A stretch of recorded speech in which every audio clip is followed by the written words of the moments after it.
Bayarkan biaya liburanku 30 juta sekarang juga. Nggak pakai lama. Ucap adik iparku dengan santai, seolah sedang meminta dibelikan minum. Aku menatapnya sebentar lalu menjawab pelan. Maaf, aku nggak bisa. Kalimat sederhana itu ternyata seperti memicu ledakan. Ibu mertuaku yang mendengar langsung membentakku keras.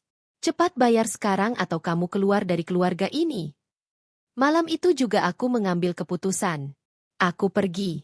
Dan paginya, ada 60 panggilan telepon dari mereka yang sama sekali tidak kujawab. Sebelum ceritanya dimulai, tulis di kolom komentar kalian nonton dari daerah mana. Jangan lupa like dan subscribe supaya channel Tante Sasha bisa terus berbagi cerita-cerita yang bikin hati panas sekaligus puas. Namaku Alia Prameswari. Siang itu aku baru saja menyelesaikan salat zuhur. Udara di kamar terasa sejuk berkat AC. Sangat kontras dengan panas Jakarta yang memanggang di luar. Aku melipat mukena dengan rapi, meletakkannya di atas sajadah.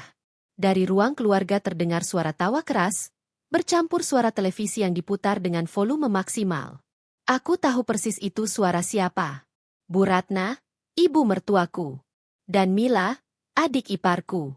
Sejak Arman, suamiku, memutuskan merantau bekerja keluar kota setahun lalu. Ibu dan adiknya pindah ke rumah ini. Rumah besar ini. Rumah yang aku beli sendiri, dari hasil kerja kerasku. Tapi di depan keluarga besar. Armanlah yang diakui sebagai pemilik rumah dan pencari nafkah utama. Aku tidak pernah membantah. Aku mencintainya. Aku ingin menjaga harga dirinya sebagai kepala keluarga. Aku membiarkan semua pujian itu mengalir padanya. Aku menghela napas panjang lalu membuka laptop di meja kerja dalam kamar. Pekerjaanku sebagai pemilik perusahaan investasi digital menuntut fokus penuh. Rapat daring, analisis data, laporan keuangan, itulah sarapan harianku. Aku sengaja bekerja dari rumah agar bisa mengurus semuanya. Tapi kenyataannya, aku lebih banyak mengurus Bu Ratna dan Mila. Baru 15 menit aku menatap layar. Pintu kamarku diketuk keras. Belum sempat aku menjawab, pintu itu sudah dibuka dari luar. Mila masuk tanpa izin. Kak Alia sibuk terus, katanya dengan nada bosan. Usianya 19 tahun. Harusnya kuliah. Tapi waktunya lebih banyak habis di mal dan kafe. Aku menoleh dan tersenyum sabar. Ada apa, Mil? Kakak lagi kerja. Mila masuk lebih jauh. Bu Ratna menyusul di belakangnya. Pandangan Bu Ratna langsung menyapu kamarku dari ujung ke ujung. Seperti sedang menilai barang di etalase. Kerja, kerja, kerja. Cibitnya. Kayak penting saja. Arman itu banting tulang di luar kota. Kamu di sini enak-enakan di kamar ber-AC. Aku memilih diam. Percuma berdebat. Aku sudah hafal. Mila tiba-tiba melempar sebuah brosur mengilap ke meja kerjaku. Brosur itu menutupi dokumen penting di layarku. Itu paket liburan mewah ke Bali, katanya. Aku mau liburan sama teman-temanku. Nginep di villa yang ada private poolnya. Ia bicara sambil mengunyah keripik kentang mahal. Remah-remahnya jatuh ke karpet kamarku. Aku mengambil brosur itu. Mataku langsung tertuju pada angkanya. 30 juta rupiah per orang. 5 hari. Totalnya segitu, kata Mila santai. Bayarkan sekarang juga. Ya, nggak pakai lama. Nada suaranya memerintah. Ia bahkan tidak menatapku. Tangannya sibuk membalas pesan di ponsel barunya. Ponsel yang dibeli dari uangku. Sesuatu yang dingin merambat di punggungku. Ini bukan pertama kalinya. Minggu lalu Mila minta tas bermerek belasan juta. Bulan lalu Bu Ratna minta perhiasan berlian. Semuanya kuturuti. Demi menjaga keharmonisan. Semua transfer kulakukan atas nama Arman. Agar terlihat seolah-olah suamiku yang menafkahi mereka. Baru tadi pagi aku melunasi tagihan kartu kredit mereka. Yang kembali membengkak. Aku meletakkan brosur itu pelan. Menatap Mila dengan tenang. Maaf, Mil, kataku. Aku nggak bisa. Ruangan mendadak hening. Suara televisi di luar kamar terdengar seperti dengungan jauh. Mila berhenti mengunyah. Bu Ratna yang tadi mengutak-atik lemariku langsung berbalik. Apa yang kamu bilang? Desis Mila tak percaya. Aku bilang aku nggak bisa. Ulangku. Suaraku datar, tapi tegas. Kalau kamu mau liburan semewah itu, pakai uang hasil kerja kamu sendiri. Mata Mila membelalak. Kerja. Kakak nyuruh aku kerja. Kakak ngehina aku? Belum sempat aku menjelaskan. Suara Bu Ratna memotong tajam. Beraninya kamu ngomong begitu ke anak saya? Ia melangkah mendekat. Wajahnya merah padam. Kamu itu siapa di rumah ini? Kamu cuma numpang di rumah anak saya. Kata itu menghantamku seperti tamparan keras. Numpang. Di rumah yang aku beli lunas sebelum menikah. Sertifikatnya atas namaku sendiri. Kamu iri, teriak Bu Ratna. Pelit. Istri nggak berguna. Bisanya cuma ngabisin uang suami. Tanganku mengepal di bawah meja. 3 tahun. 3 tahun aku diam saat dihina tidak bisa memberi cucu. 3 tahun hasil kerjaku dianggap angin lalu. Tapi kali ini, sudah kelewat batas. Puput, Mila, itu adiknya Arman, lanjut Bu Ratna. Wajar dia minta ke kakaknya. Dan kamu sebagai istri, tugasmu melayani. Melayani, Bu, jawabku dengan suara bergetar. Bukan membiayai gaya hidup mewah yang tidak masuk akal. Berani kamu melawan ibu? Bu Ratna meraih ponselnya. Cepat minta maaf dan transfer uangnya. Atau ibu telepon Arman sekarang juga. Aku menatapnya. Ancaman itu selalu berhasil. Tapi kali ini, sesuatu di dalam diriku patah. Silakan, kataku pelan. Telepon Arman. Bu Ratna tampak terkejut mendengar jawabanku. Ia jelas tidak menyangka aku berani menantangnya. Tapi egonya terlalu tinggi untuk mundur. Oh, nantang kamu ya? Katanya sinis. Baik. Ia langsung menekan nomor Arman dan, seperti biasa, menyalakan loudspeaker. Agar aku bisa mendengar setiap kata yang akan menghujamku. Nada sambung terdengar 3 kali. Halo, Bu? Suara Arman terdengar dari seberang. Ada apa? Arman lagi sibuk. Dalam sekejap, Bu Ratna mengubah suaranya. Dari galak menjadi lirih dan penuh derita.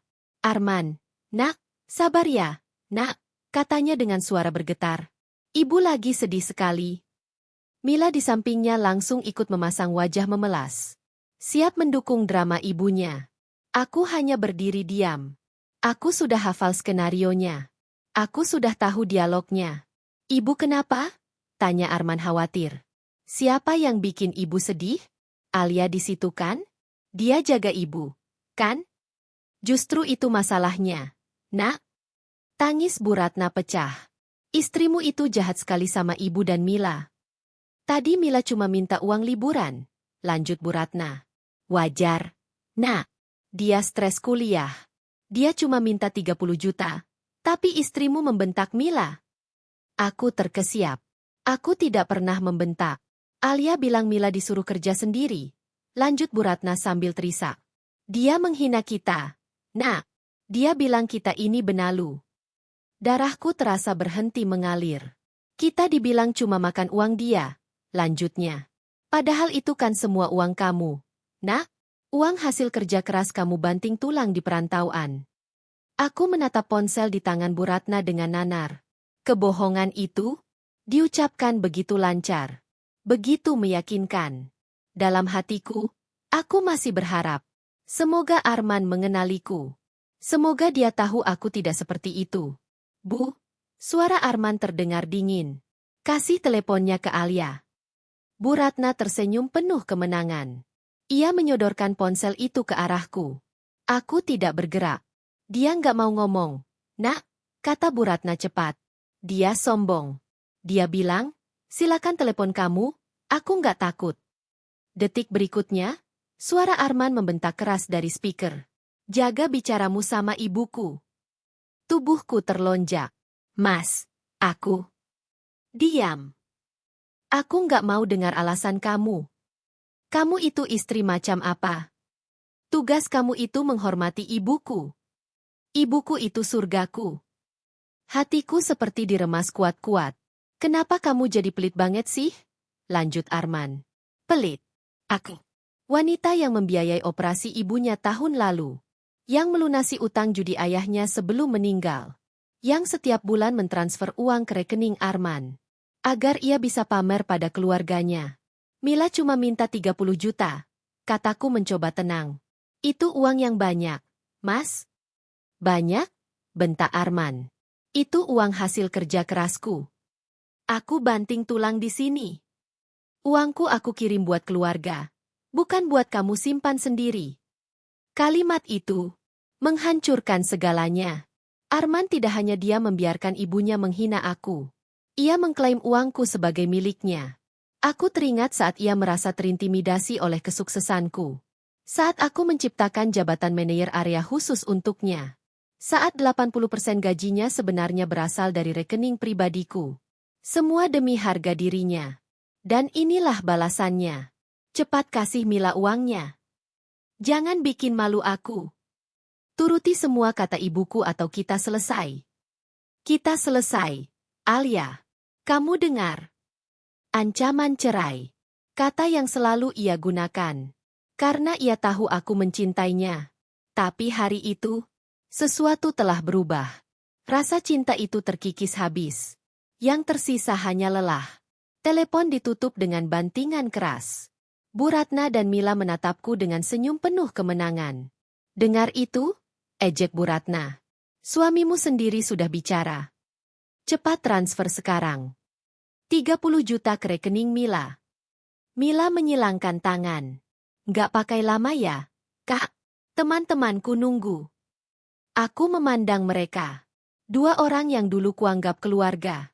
Kini, yang kulihat hanyalah keserakahan.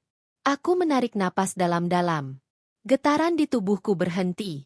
Pikiranku menjadi sangat jernih. Baik, kataku pelan. Mereka mengira aku menyerah. Bagus, kata Bu Ratna puas sambil keluar kamar. Mila ikut bersenandung senang. Aku menatap pintu yang tertutup. Baik, ulangku lagi. Tapi kali ini, artinya berbeda. Aku menatap pintu kamarku yang tertutup rapat. Baik, ucapku sekali lagi. Kali ini hanya untuk diriku sendiri. Tapi permainan ini selesai.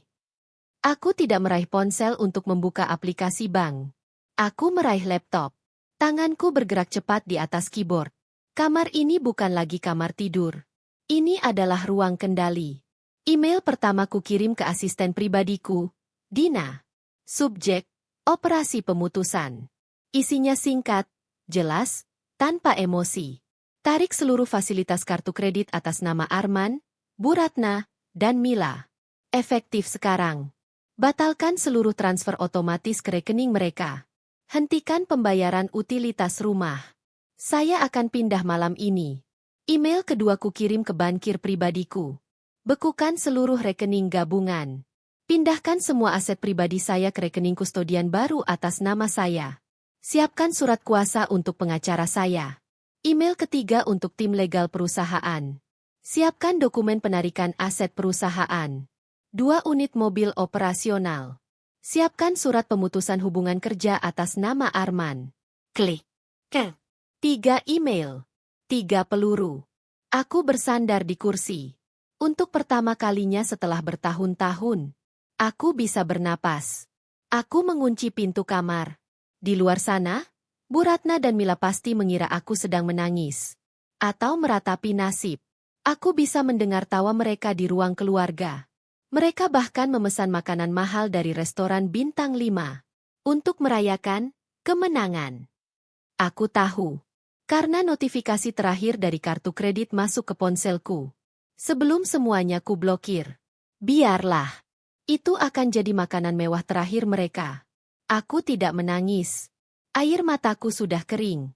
Yang kurasakan hanya kelegaan aneh. Seperti beban bertonton akhirnya diangkat dari dadaku. Telepon Arman tadi adalah penutup yang sempurna. Tidak ada lagi harapan. Ini akhir. Laptopku berbunyi. Satu persatu email balasan masuk.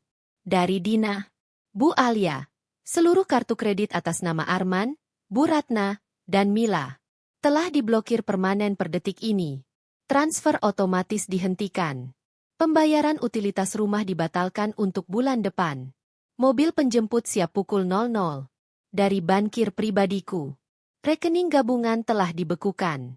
Seluruh aset likuid dan investasi Anda telah diamankan.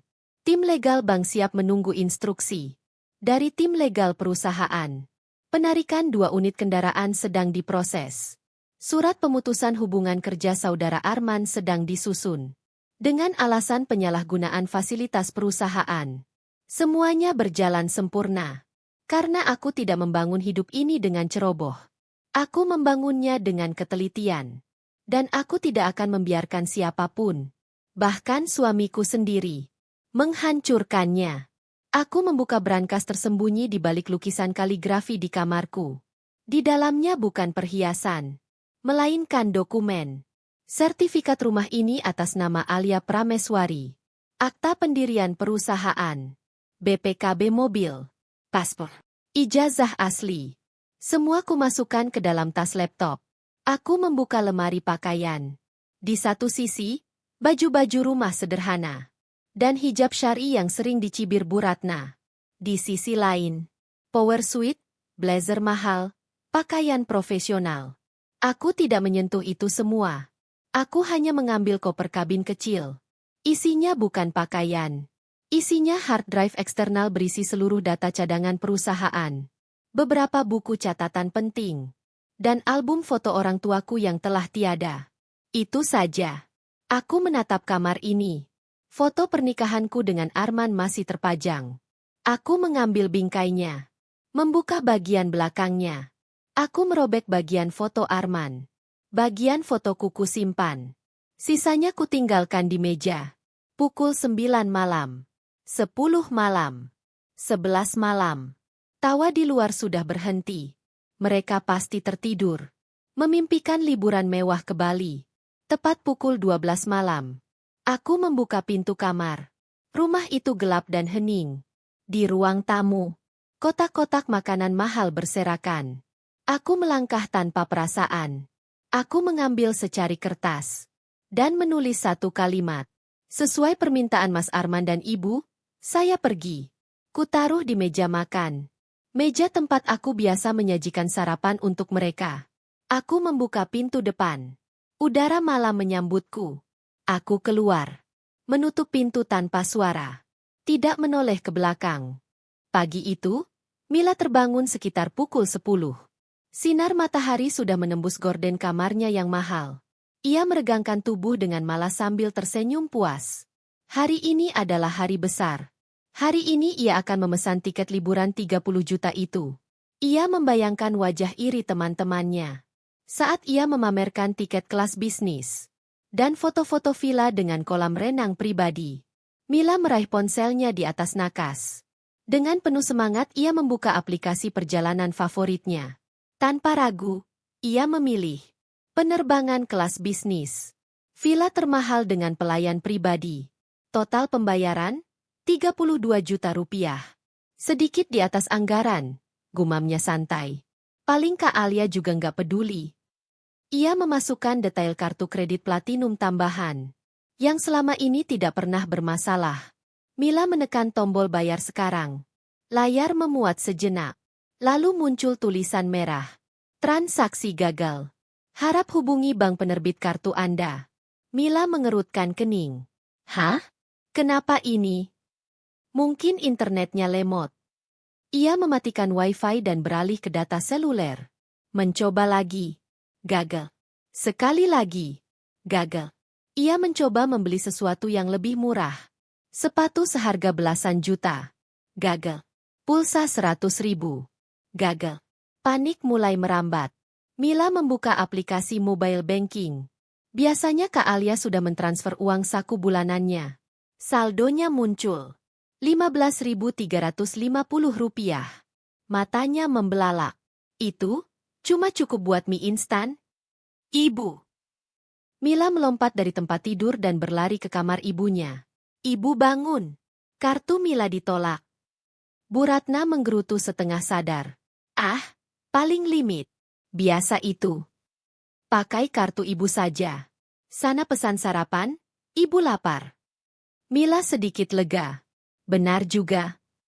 Iya Bu, Mila pakai kartu ibu dulu. Bu Ratna bangkit dari tempat tidur. Ia menguap lebar lalu meraih dompetnya. Telepon Alia, katanya santai. Suruh dia naikin limit. Baru saat itu Mila sadar. Pagi ini sunyi sekali. Tidak ada aroma masakan.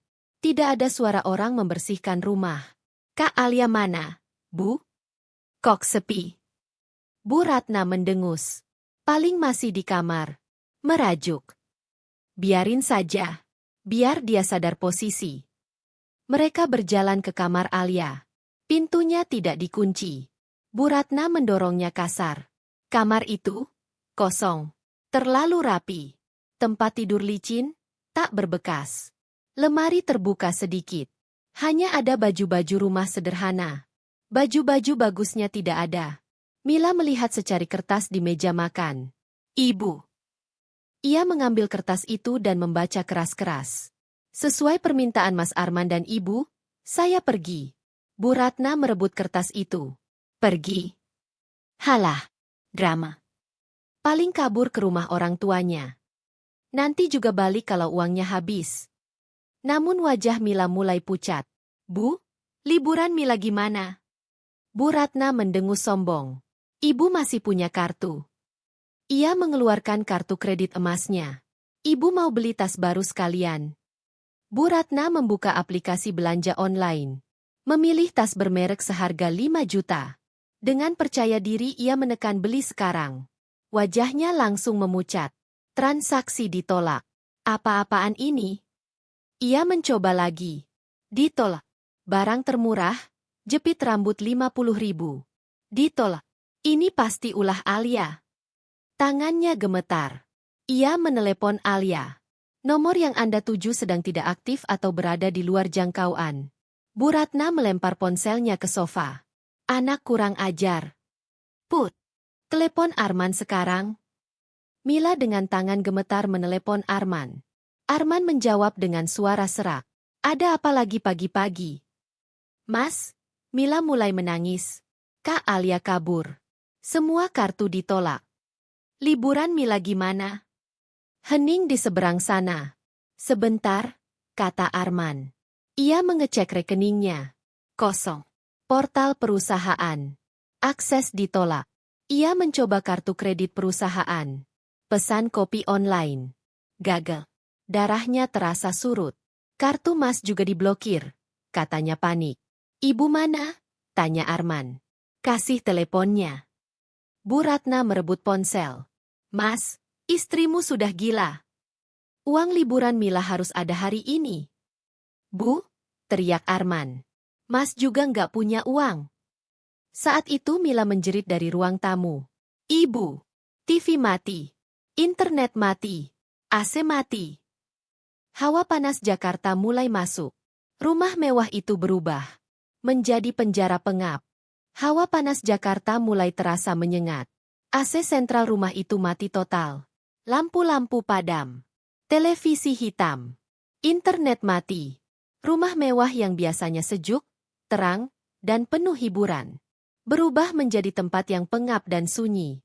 Bu Ratna berdiri terpaku di ruang tamu. Keringat mulai mengalir di pelipisnya.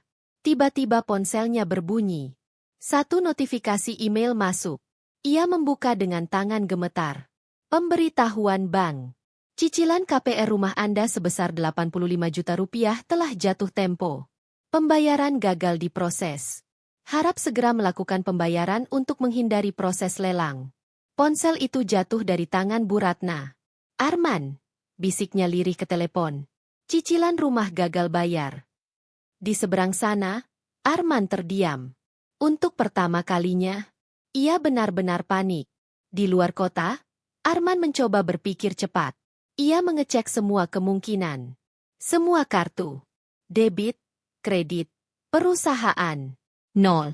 Akses kerja ditutup. Ia tidak punya uang tunai sepeser pun. Saat itu Mila menjerit lagi. Ibu, ini kenapa rumah panas banget? Bu Ratna terduduk di sofa. Wajahnya pucat pasi. Dia.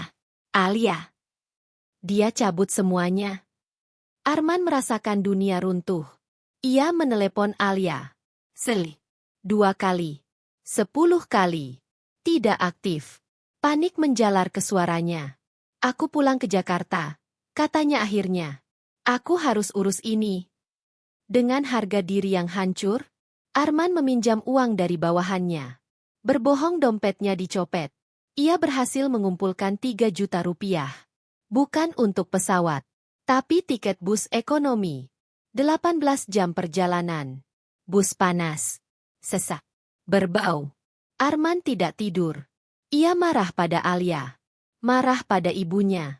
Marah pada Mila. Tapi paling besar, ia marah pada dirinya sendiri. Ia tiba di Jakarta keesokan harinya. Bajunya lecek. Wajahnya kuyu. Saat sampai di rumah, gerbang otomatis tidak bisa dibuka. Listriknya mati total sejak kemarin. Pak, kata satpam dengan nada kasihan. Arman harus melompati pagar rumahnya sendiri. Disaksikan tetangga. Harga dirinya remuk. Begitu pintu dibuka, bau busuk sisa makanan menyambutnya. Kotak-kotak makanan mahal berjamur di meja. Di ruang tamu, Bu Ratna dan Mila duduk di lantai. Keringat membasahi tubuh mereka. Mana Alia? Teriak Arman. Bu Ratna berdiri histeris. Ini semua gara-gara kamu. Mila ikut berteriak. Kalau saja ibu nggak minta liburan. Diam, bentak Arman. Suara itu menggema di rumah kosong. Ia menendang meja. Itu bukan uangku.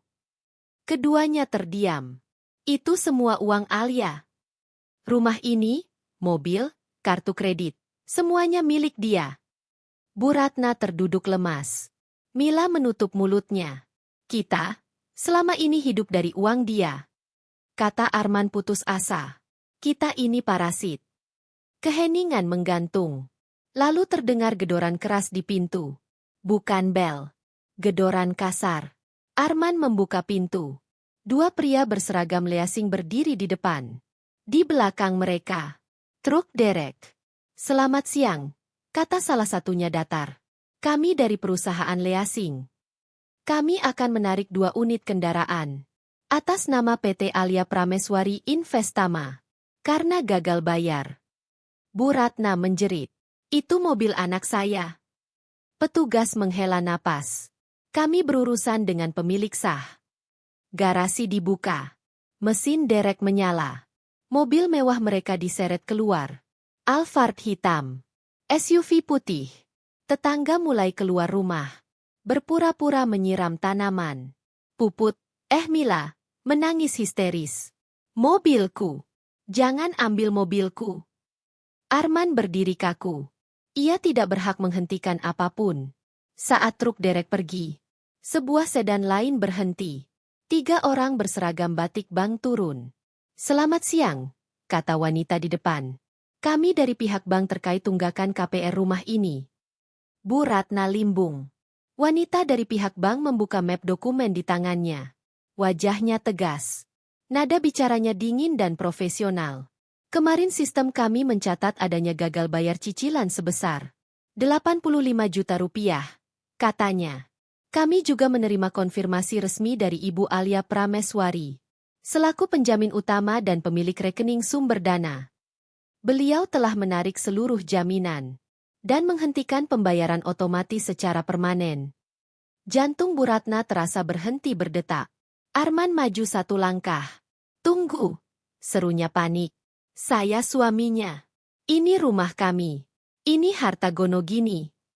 Wanita bank itu menatap Arman tanpa emosi. Maaf, Pak Arman. Anda keliru. Ia mengeluarkan dokumen lain. Menurut akta jual beli dan sertifikat hak milik, rumah ini dibeli lunas oleh Ibu Alia Prameswari 2 tahun sebelum pernikahan Anda. Rumah ini terdaftar sebagai harta bawaan, bukan harta bersama. Arman limbung. Jadi selama ini, Alia bukan hanya membayar cicilan. Ia menjaminkan rumahnya sendiri untuk menutup gaya hidup mereka. Karena pemilik tidak lagi bersedia menanggung pinjaman tambahan. Atas nama Bapak, lanjut wanita bank itu, kami memberi waktu 3-24 jam untuk mengosongkan rumah ini secara sukarela. Jika tidak, kami akan kembali bersama aparat dan jurusita untuk pengosongan paksa. Dokumen ditutup. Tidak ada ruang tawar-menawar. Petugas bank masuk ke mobil mereka dan pergi. Keheningan mencekam menyelimuti rumah itu. Randy, Arman, Bu Ratna, dan Mila berdiri kaku di depan pintu. Tetangga masih menonton dari kejauhan. Bau busuk makanan basi bercampur udara panas. Bu Ratna menatap Arman. Tatapan marahnya menghilang. Yang tersisa hanya kehampaan. Tiba-tiba tubuhnya ambruk ke lantai marmer. Pingsan. Mama! Teriak Mila panik. Arman tidak bergerak. Ia hanya tertawa kecil. Tawa kering. Putus asa. Ia telah kehilangan segalanya. Dalam waktu kurang dari 48 jam. 3 hari berlalu seperti neraka. Tanpa listrik, tanpa air, tanpa uang. Rumah mewah itu berubah menjadi kuburan panas. Makanan habis. Air minum tinggal sisa. Bu Ratna terlihat 10 tahun lebih tua. Rambutnya lepek. Wajahnya kuyu. Kita harus temui Alia, bisiknya akhirnya. Hanya dia yang bisa menolong. Mila mengangguk lemah. Puput, Mila, mau minta maaf. Aku nggak mau liburan lagi. Arman menutup mata. Dia nggak akan mau ketemu kita, katanya pelan. Tapi kita harus coba. Dengan sisa uang terakhir, mereka naik taksi online ke pusat kota. Menuju gedung kaca megah. Berlogo Alia Prameswari Investama. Mereka masuk ke lobi. Lantai marmer bersih. AC dingin. 2 satpam langsung menghadang. Saya Arman, kata Arman mencoba berwibawa. Saya suami Alia Prameswari.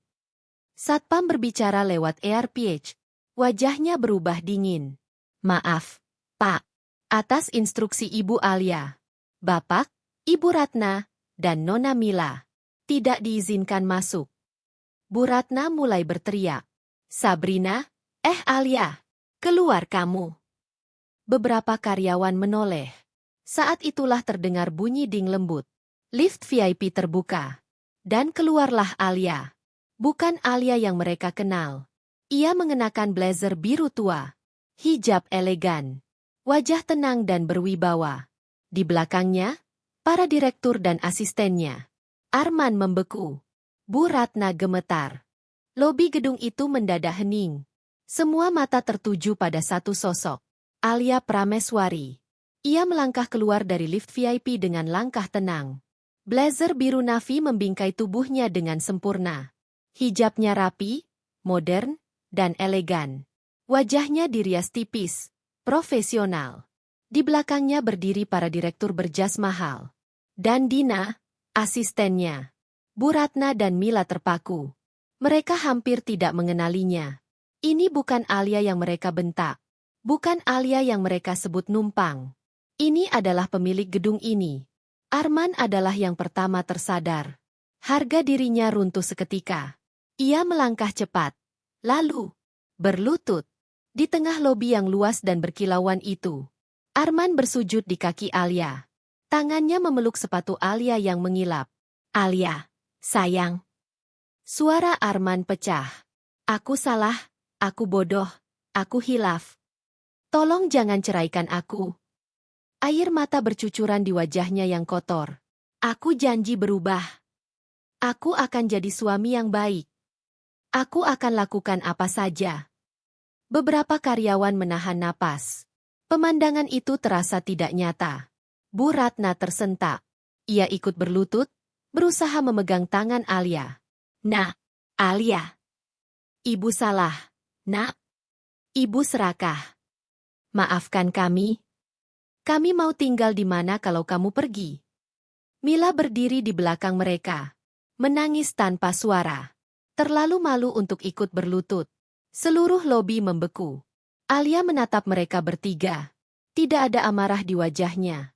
Tidak ada kesedihan. Hanya ketenangan dingin. Mas Arman, katanya jernih. Bangun. Jangan permalukan dirimu lebih jauh. Arman mendongak. Harapan menyala di matanya. Kamu maafin aku, kan? Kita bisa mulai lagi. Alia menggeleng pelan. Ibu Ratna yang menyuruhku keluar dari keluarga ini. Katanya tenang. Dan Mas Arman yang bilang, Kita selesai kalau aku tidak menuruti ibu. Ia berhenti sejenak. Sebagai istri yang patuh, lanjutnya. Aku hanya menuruti perintah kalian. Alia melangkah mundur satu langkah. Melepaskan diri dari genggaman mereka. Ia menoleh ke kepala satpam. Pak, katanya dengan nada tegas. Saya tidak kenal mereka bertiga. Mereka mengganggu ketertiban dan jadwal rapat saya. Tolong keluarkan mereka dari gedung saya. Kata itu menghantam seperti palu godam. Gedung saya. Baik, Bu, jawab satpam tegas. Dua satpam lain segera bergerak. Mereka menarik Arman dan Bu Ratna untuk berdiri. Tidak, Alia, teriak Arman histeris. Jangan lakukan ini. Alia tidak menoleh. Ia hanya merapikan lengan blazernya. Mari, bapak-bapak, katanya pada para direktur. Klien kita sudah menunggu. Mereka semua berjalan menuju pintu putar. Di luar, sebuah sedan hitam mengilap sudah menunggu. Alia masuk ke mobil itu. Pintu tertutup. Mobil melaju pergi. Arman, Bu Ratna, dan Mila didorong keluar hingga ke trotoar. Mereka jatuh tersungkur di aspal panas. Pintu kaca lobi tertutup di depan wajah mereka. Memantulkan bayangan tiga sosok. Kotor, kalah, dan putus asa. Penghinaan itu total. Aspal trotoar terasa panas membakar kulit. Bu Ratna dan Mila terduduk limbung. Debu jalanan menempel di pakaian mereka yang kusam. Arman berdiri terpaku. Menatap pintu kaca gedung yang sudah tertutup rapat. Di balik pantulan kaca itu, terlihat bayangan mereka bertiga. Kotak. Kal. Orang-orang lalu lalang melirik dengan tatapan. Antara jijik dan kasihan. Satpam gedung berdiri tegak. Memastikan mereka tidak mencoba masuk lagi. Bangun, desis Arman pada ibunya. Kita pergi dari sini. Pergi kemana? Isak Bu Ratna. Kita nggak punya apa-apa lagi. Kata-kata itu menghantam mereka bertiga. Besok pagi pukul 10. Batas waktu 3:24 jam dari bank akan habis. Mereka berjalan tanpa tujuan. Matahari Jakarta terasa menyiksa. Arman mencoba menelepon kerabat jauh. Satu persatu telepon ditutup begitu mendengar suaranya. Tidak ada yang mau terlibat. Mereka adalah racun. Menjelang malam, mereka kembali ke kompleks rumah mewah itu. Satpam hanya memandang iba. Gerbang masih mati. Mereka melompati pagar rumah mereka sendiri. Untuk kedua kalinya. Di dalam, rumah itu semakin mengerikan. Gelap. Bau busuk. Malam itu mereka tidak tidur. Mereka duduk di lantai ruang tamu yang keras. Tanpa listrik. Tanpa air. Hanya suara isak Mila. Yang sesekali pecah lalu terdiam. Pagi hari. Tepat pukul 10. Sebuah rombongan besar datang. Bukan hanya petugas bank. Ada jurusita pengadilan. Beberapa polisi. Dan sebuah truk besar. Tetangga sudah menunggu tontonan itu. Jurusita membacakan surat pengosongan paksa. Bu Ratna menjerit. Menyebut nama Arman. Menyebut nama Alia. Bahkan menyebut Tuhan. Tidak ada yang peduli. Dua petugas wanita menyeret Bu Ratna keluar. Mila menjerit histeris. Saat petugas mulai menandai barang-barang di kamarnya. Sepatu. Meja rias. Semuanya untuk lelang. Arman tidak melawan. Ia hanya berdiri kosong. Saat seorang petugas menepuk bahunya dan menggiringnya keluar. Mereka bertiga didudukan di rumput trotoar. Di depan rumah mereka sendiri. Para kuli angkut mulai bekerja. Sofa kulit. Meja jati. Kulkas 2 pintu. Semua diangkut ke truk. Bu Ratna menangis meraung-raung. Memukuli tanah. Habis. Hidupku habis. Arman memalingkan wajah. Ia tidak sanggup melihat tatapan tetangga. Saat rumah itu resmi kosong dan disegel. Rombongan pergi. Pertunjukan selesai. Mereka bertiga ditinggalkan. Duduk di trotoar. Dengan pakaian yang melekat di badan. Sekarang gimana? Bisik Mila. Arman memejamkan mata. Jakarta adalah akhir bagi mereka. Ia teringat satu nama. Agus. Teman lamanya sebelum ia mengenal kemewahan Alia. Ia meminjam ponsel satpam. Ia menelepon. Ia menceritakan semuanya. Tidak ada kebohongan. Di seberang sana, Agus terdiam lama. Ya sudah, Ren, katanya akhirnya. Kamu kesini saja. Tapi jangan harap hidup enak. Kamu harus kerja. Dengan sisa uang tunai yang disimpan Bu Ratna diam-diam. Di balik bajunya, uang yang ia kumpulkan sedikit demi sedikit. Dari uang belanja bulanan. Mereka membeli 3 tiket bus ekonomi termurah. Perjalanan itu bukan liburan. Itu perjalanan penebusan dosa. Bus penuh sesak, panas, berbau keringat dan asap rokok. Bu Ratna dan Mila yang terbiasa naik mobil ber-AC, kini menahan mual. Mereka tiba di sebuah kota industri kecil. Berisik, berdebu. Agus menjemput mereka dengan motor tua. Arman naik di belakang. Bu Ratna dan Mila naik angkot menyusul. Agus membawa mereka ke tempat tinggalnya. Sebuah gang sempit. Rumahnya hanya 1 petak. Ukuran sekitar 3 kali 4 meter. Kamar mandi dipakai bersama oleh 10 keluarga lain. Untuk sementara kalian tidur di sini, kata Agus datar. Aku tidur di tempat teman. Tapi besok pagi kamu kerja, Ren? Inilah merantau yang sebenarnya. Keesokan harinya, Arman mulai bekerja. Bukan sebagai manajer. Agus membawanya ke pasar induk. Pekerjaannya, kuli panggul. Mengangkat karung beras dan sayuran.